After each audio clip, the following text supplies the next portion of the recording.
আরে ভাই কোন ধাবাতে যাবি? আরে ভাই এই ধাবাটাতে চল না, এই ধাবাটা আমার পুরো নিজের ভাই। আচ্ছা, নিজের মতন মানে? আরে ভাই এখানে আমি ভিআইপি গেস্ট, বুঝলি তো, আমি এখানে গেলে মালিক থেকে ওইটা সবাই আমার আদর যত্ন করে। তাহলে তো ভাই তোর এখানে খুব নামডাক আছে বলতে হবে। আরে ভাই সে তো থাকবেই, আমি এখানকার ভিআইপি গেস্ট বলে কথা, তাই না? আরে ভাই সে তো বুঝলাম, কিন্তু আমাদের কাছে তো বেশি টাকা নেই, তো 3টে চাই অর্ডার দেওয়া হোক নাকি? আরে পাগল, ছোট লোক মানুষের সবসময় ছোট ছোট ব্যাপার, বুঝতে পেরেছিস? আমার সাথে চল, ভিতরে আমার এলাই ব্যাপারটা শুধু দেখবি একবার, চ আয়।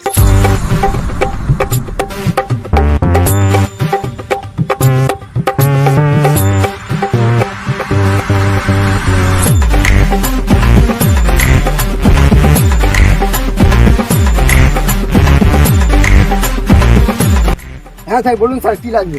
কিরে নতুন নাকি? হ্যাঁ স্যার নতুন জয়েন করেছি। আচ্ছা, কিরে দেখেছিস আমি আসতে না আসতে কিরম ছুটে পড়েছি, স্যার স্যার বলে সম্মান দিচ্ছে আমাকে। সত্যি তো ভাই, তুই এখানে ভিআইপি গেস্ট? এ বাবু, মালিককে গিয়ে বল আমি 3 প্লেট এগ ম্যাগি চেয়েছি, যা ছুটে যা। হ্যাঁ স্যার বলছি। হ্যাঁ ঠিক আছে। দেখেছিস আমি এখানে কেন আমাকে এত আদর জন্য করে আমি বুঝতে পারি না ভাই। এই ধাবাটা বেশি দিন কিন্তু খোলেনি, অল্প দিনের মধ্যেই খুলেছি, কিন্তু আমাকে এত ভালোবেসে ফেলেছি না ধারণার বাইরে। আমাকে এত ভালোবাসে, যখনই আসি ভালো ভালো আয়োজন করে দেবে, ভালো ভালো আদর যত্ন করবে, সবসময় স্যার স্যার করে কথা বলবে।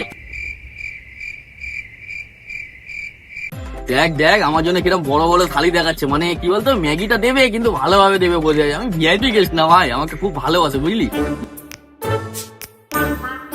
স্যার মালিক বললো আপনার 3,320 টাকা বাকি আছে, ওটা পেমেন্ট না করলে আপনার খাবার দেবে না বলে।